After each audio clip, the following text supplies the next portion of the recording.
तो दोस्तों आज हम एक्सप्लेन करने वाले एनिमल मूवी जो रिलीज हुई है 2023 में और ये ए रेटेड मूवी है। दोस्तों ये कहानी शुरू होती है इस मूवी की हीरो रणविजय से। वो स्कूल में उसकी टीचर से घर पर जल्दी जाने की इच्छा जाहिर करते हैं, लेकिन टीचर गुस्से में आके 2 स्टिक मार देती है। तो अभी रणविजय के 2 बहनों को दिखाया जाता है, रूपा और रीत। ये सभी बच्चे भागकर घर आते हैं। बेसिकली आज रणविजय के पापा यानी कि बलबीर सिंह का बर्थडे होता है एंड बलबीर सिंह एक बिजनेसमैन होता है जिनकी स्वास्तिक नाम की एक स्टील फैक्ट्री होती है और पूरे शहर में उसका नाम चलता है। मगर आज वो घर पर नहीं है। उनका बेटा यानी कि रणविजय अपने पापा को बर्थडे विश करने के लिए उसके फैक्ट्री तक भी चला जाता है, मगर वहाँ पर भी नहीं मिलते क्योंकि बिजनेस मीटिंग की वजह से कहीं और निकल गए थे। रात को करीब 10 बजे आते हैं। जब वो घर आते हैं उनकी वाइफ ज्योति उनसे कहती है कि रणविजय सुबह से आपका वेट कर रहा था मगर आप नहीं आए। तो रणविजय जाकर सो जाता है। तब उनका फादर बलबीर रणविजय के रूम में जाता है और वो उसके हाथ में एक लेटर देखता है जिसमें ये लिखा है, पापा इस जन्म में तो आप मेरे फादर है, मगर मैं चाहता हूँ कि अगले जन्म में आपका पापा मैं बनूं, आप मेरे बेटे बने और फिर देखना मैं आपसे कितना ज्यादा प्यार करता हूँ। और उसके बाद में सेम चीज रिपीट होगी, यानी कि अगर मैं आपका बेटा और आप पापा, फिर देखते हैं कि हम दोनों की केमिस्ट्री कैसी रहेगी। और इसी के साथ 25 साल कहानी आगे चली जाती है, जहाँ हम देख पाते हैं अब रणविजय बड़ा हो चुका है और आज उसकी बेस्ट फ्रेंड की बहन की सगाई होती है जिसके अंदर वो इन्वाइटेड होता है। उसकी नाम है गीतांजलि। बचपन में ये दोनों स्कूल में साथ में पढ़ाई करते थे और कहीं न कहीं रणविजय उससे इम्प्रेस होता है, लेकिन एक फैमिली प्रॉब्लम के चलते उसे अमेरिका भेज दिया गया था। रणविजय जो गीतांजलि से अपसेट होता है वो कुछ ऐसी बातें बताता है जिसके कारण अब गीतांजलि को भी लगने लगा है कि जिसकी उससे सगाई हो रही है वो अच्छा आदमी नहीं है, मुझे रणविजय से ही साथ में शादी कर लेनी चाहिए। दूसरे दिन उसके पापा यानी कि बलबीर सिंह के 60वां बर्थडे होता है। ये तीनों यानी कि दादा, बाप और बेटा एक साथ फैमिली फोटो खिंचवाते हैं। इसी के साथ हम रणविजय को दादाजी को भी देख पाते हैं जिसका नाम होता है रणधीर। रणधीर जी के भी 2 भाई और होते हैं, रणधीर बलबीर और एक भाई और होता है, लेकिन वो अमेरिका जाकर धर्म चेंज करवा लेता है, मुस्लिम बन जाता है और नाम रखता है अकरम। और इसी बर्थडे पार्टी में बड़े बड़े लोग, नेता लोग आए होते हैं। उनसे मिलने के लिए बड़े बड़े लोग आए हैं, जाके उनसे मिलो, बातचीत करो। जहाँ पर रणविजय कहता है मुझे उससे कोई मतलब नहीं। वरुण यानी कि उसका जीजा आकर के रणविजय को कहता है कि मेरे दादाजी से बढ़िया बात हो रही है, मैं उसी के साथ खुश हूँ। ये बात सुनकर दोनों झगड़ने लगता है और तभी वहाँ पर रीत पहुँच जाती है और कहती है सॉरी बोलो अपने जीजा जी से, मतलब वरुण से। इस पर रणविजय सॉरी नहीं बोलता है। अगेन झगड़ा बढ़ जाता है और झगड़ा पहुँच जाता है पापा जी के पास में यानी कि बलबीर सिंह के पास में। पापा अगेन रणविजय को कुछ भी बोलना शुरू करता है, जहाँ पर उसके पापा बचपन के बातें बोलता है। अब इसमें हुआ यह था, जब रीत कॉलेज में पढ़ रही थी, कॉलेज के कुछ लड़के उसे रैगिंग कर रहे थे, मतलब कुछ लड़के ने उसकी बहन के साथ छेड़खानी किया था। तब वो रोने लगी थी। तब रणविजय कॉलेज में जाके पूछता है वो लड़के कौन है जिसने मेरी बहन को छेड़ा, और किसी ने भी कोई जवाब न देने पर रणविजय कॉलेज में बंदूक लेके आता है और पूछने लगता है बोल कौन है वो लड़का, और लड़के का नाम बताने पर गाड़ी से जाके उसे ठोक देते हैं। अब ये बात अगेन पापा जी के पास पहुंचती है तो अपने बेटे रणविजय पर गुस्सा होते हैं, आखिर तूने गाड़ी से उस लड़के को ठोका क्यों, चलती क्लास में गन क्यों लेके गया, तू एक हीरो फीरो नहीं है, तू एक जीरो है। रणविजय कहता है कि अगर आपके बहन के साथ कोई ऐसा करता तो आप उनसे बदला नहीं लेते। खैर झगड़ा बहुत बढ़ गया था। गुस्से में आकर बलबीर सिंह कहते हैं तू निकल ले यहाँ से, जिस वजह से रणवीर बचपन में ही अमेरिका के लिए निकल गया था। इनफैक्ट आज के दिन प्रेजेंट टाइम में भी कुछ ऐसा ही चल रहा था। दोनों बाप बेटे के बीच में झगड़ा हो गया था, जहाँ पर रणविजय कहता है कि ठीक है अगेन आज के रात ही फ्लाइट से निकल रहा हूँ अमेरिका और कभी भी लौट के नहीं आऊंगा। लेकिन इसी बीच यहाँ पर गीतांजलि पहुँच जाती है। जैसे कि एक दिन पहले रणविजय ने कहा था कि जंगल में बंदर लोग शादियां वगैरह कैसे करते हैं, कि बंदरिया अपने बंदरों को कैसे चूज करती है, तो वो कहानी गीतांजलि को बहुत पसंद आई थी, जिस पर वो रणविजय के साथ आज ही शादी करने के लिए आ चुकी थी। तो यहाँ पर रणविजय जो है अपनी होने वाली वाइफ को यानी गीतांजलि को अपनी पूरी फैमिली मम्मी और डैडी से मिलवाता है, मगर उसके डैडी आज भी बिजनेस और मीटिंग में बिजी थे, तो रणविजय की बातों को कोई वैल्यू नहीं मिलती है, इसलिए वो गीतांजलि को लेकर प्राइवेट जेट से अमेरिका निकल जाता है। इसी बीच प्लेन में बहुत कुछ होता है, वो आप फिल्म देख के समझ जाओगे। अगले दिन रणविजय और गीतांजलि पहुंचते हैं हिमाचल में और वहाँ पर शादी वगैरह करते हैं। अगेन रात को वही इंटीमेट सीन वगैरह होते हैं। उसके बाद यहाँ से कहानी आगे बढ़ती है डायरेक्ट 8 साल आगे, और हम देख पाते हैं एक एनिमल को जिसके मन में गुस्सा भरा होता है। वो सीधे कंपनी में पहुंच जाता है बहुत सारे बॉडीगार्ड से, और वो आते ही वरुण को रणविजय जान से मार देते हैं। इसके बाद रणविजय को अपनी पूरी टीम के साथ देख पाते हैं जो बॉडीगार्ड को लेकर आया था। वो एक्चुअली उसके सारे भाई कजन्स होता है। इनफैक्ट अब गीतांजलि को भी ये बात मालूम हो चुकी होती है कि रणविजय ने आज एक मर्डर किया है और मैं एक क्रिमिनल के साथ में रह रही हूँ। वो अपने बच्चों को वापस से अमेरिका ले जाना चाहती थी, लेकिन 8 साल बाद रणविजय इंडिया क्यों आए इसकी फ्लैशबैक दिखाई जाती है। अब होता ये है कि एक दिन बलबीर सिंह गोल्फ खेल रहे होते हैं, तभी उन पर 2 गोली आकर के लगती है, मगर ये नहीं पता कि ये हमला किसने करवाया होगा। ये खबर रणविजय तक भी पहुंचती है जो अमेरिका थे। तो 8 साल के बाद यहाँ पे आता है, अपनी फैमिली को देखता है, अपने पापा से बात करता है। इसी बीच रणविजय की मुलाकात मिश्रा अंकल से होती है, जो कि बलबीर सिंह के बहुत खास अच्छे दोस्त होते हैं। वो बताते हैं कि ये हमला पहली बार नहीं बलबीर सिंह पर जानलेवा हमला हुआ है। इससे पहले भी कई बार लोगों ने कोशिश की है जान लेने की, लेकिन ये हमला है कि रुकी के नाम ही नहीं ले रहा। अब तो वर्कर ने भी काम पर आना छोड़ दिया है, जहाँ पर रणविजय खुद पहुँचता है कंपनी में, स्वास्तिक स्टील फैक्ट्री में। सभी लोगों को ये विश्वास दिलाता है कि जब तक अपने पापा के कातिल के गाला अपने हाथ से नहीं काट लेता तब तक चैन से नहीं बैठूंगा। हम रणविजय को ये बात बहुत अच्छी तरीके से मालूम थी कि नॉर्मल सिक्योरिटी गार्ड तो हरदम पहरा देते रहते थे, लेकिन दुश्मन ने अपना काम फिर भी कर लेता है। इसका मतलब उसे नॉर्मल गार्ड की कोई जरूरत नहीं, कुछ ऐसे तगड़े लोग चाहिए जो कि अपने जान लेने और देने की तैयार हो। तो वो पहुंचता है अपने दादाजी के भाई यानी कि दलबीर सिंह के पास और कहता है कि मुझे गार्ड्स की जरूरत है। गार्ड्स बोले तो मुझे अपने भाइयों की सहारे की जरूरत है, क्योंकि वो मेरा साए की तरह आसपास रह सकते हैं, जो कि पापा के कातिलों को ढूंढना है और उसे आसमान में पहुंचाना है। तो सभी भाई कजन्स जाने के लिए तैयार हो जाता है। अब एकजुट होकर कातिलों को ढूंढने के लिए तैयार हो जाता है। अब जैसे कि पापा पर एक बार जानलेवा हमला हो चुका है, कहीं दोबारा न हो जाए इसके लिए एक बॉडी डबल हु बहू पापा जी के पास रखता है और उसे चाल ढाल पापा जी के तरह सब कुछ सिखा देता है। अब एक दिन उसके पापा जी के बॉडी डबल अपने घर जा रहा होता है, तो तभी उन पर असरार अपने लोगों के साथ बॉडी डबल पर धनाधन गोलियां चलाते हैं। उसे ऐसा लगता है कि ये रणविजय के पापा है। ये खबर पूरी फैमिली में पहुंच जाती है, लेकिन यहाँ पता चलता है कि असली वाले तो जिंदा है, लेकिन वरुण उसके फादर को जिंदा देखता है तो उसके होश ही उड़ जाते हैं। वो सोचता है कि ऐसा कैसे हुआ, तो कॉल करके असरार को ये कहता है तूने जिसको मारा वो बॉडी डबल था, असली वाले तो जिंदा है। तो असरार कहता है कि ठीक है, तू बाप को मार, मैं उसके बेटे को मार दूंगा। मगर उसका कॉल रणविजय सुन रहा था, लेकिन थोड़ी देर पहले रणविजय जो बॉडीगार्ड से जा रहा था और वो वरुण को मार देता है। तो वो सीन यहाँ से कनेक्टेड होता है। अब रणविजय को मालूम होता है कि असरार के लोग उसके पीछे जरूर आएंगे जान से मारने के लिए, तो वो एक बड़ी गन का ऑर्डर दे देते हैं और अपने भाई और कजन के साथ जाते हैं गन देखने। और उसी समय असरार उस पर हमला करना शुरू करता है। और इधर रणविजय के चड्डी में इचिंग वगैरह हो रहे थे, तो आज वो चड्डी पहन के नहीं आया था, तभी वहाँ के गुंडे लोग हमला करना शुरू कर देता है। फ्रेडी जो कि गन की डिलीवरी देने आया था, तो रणविजय उनसे कहता है कि मैंने आज चड्डी नहीं पहनी है, तो तू अपना चड्डी दे, तभी तो जाऊंगा गुंडे को मारने के लिए। तो रणविजय उसकी चड्डी पहन के सभी गुंडों को मार देता है। ऑलमोस्ट 3 से लोग को मार गिराता है, लेकिन असरार जिंदा था, वो रणविजय को गोली मार देता है। लेकिन तभी रणविजय मारता नहीं, असरार के मुंह में गोली मार के बेहोश हो जाता है और फाइनली असरार मारा जाता है। इसके बाद सीन शिफ्ट होता है हॉस्पिटल में और हम देखते हैं कि रणविजय की सुनने और समझने की शक्ति जा चुकी है और वो 14 दिन के लिए कोमा में चला जाता है। जिसके बाद डॉक्टर कहते हैं कि इसके जीने के लिए ज्यादा दिन नहीं बचे हैं,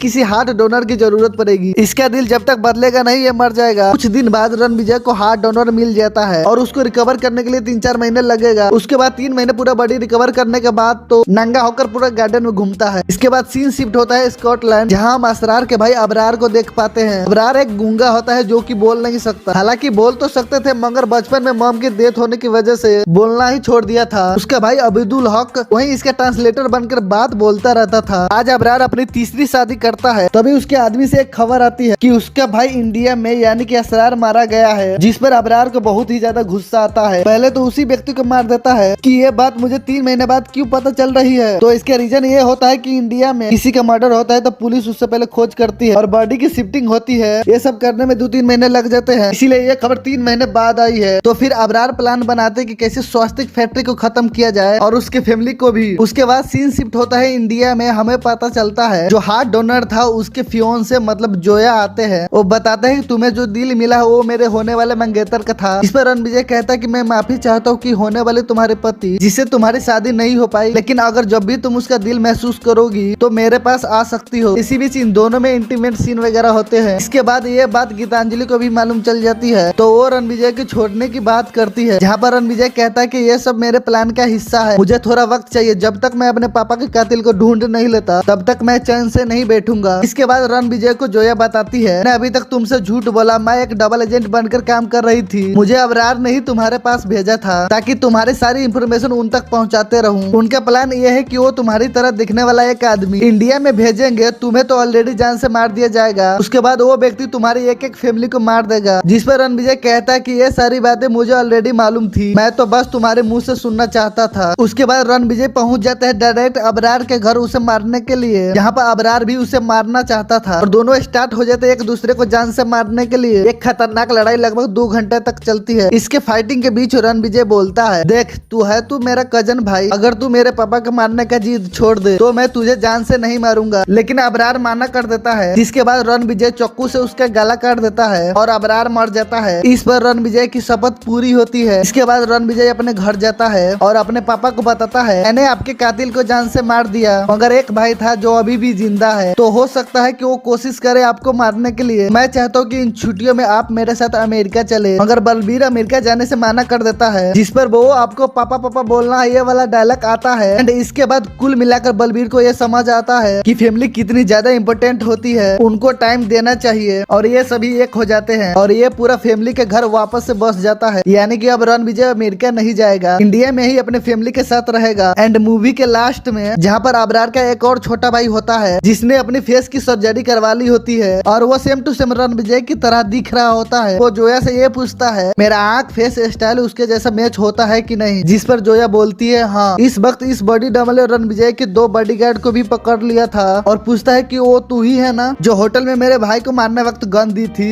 जब अबरार की फाइट होती है तब चाकू भी तूने दिया था ना। वो बॉडी डबल दोनों बॉडीगार्ड को एकदम कसाई की तरह मार देते हैं और फिर लोगो आता है एनिमल पार्क, मतलब कि एनिमल पार्ट 2 भी आएगा। और इसी के साथ ये मूवी यहीं पे एंड हो जाती है। तो दोस्तों आपको एनिमल की स्टोरी एक्सप्लेनेशन वीडियो आपको कैसी लगी कमेंट सेक्शन में जरूर लिखिएगा।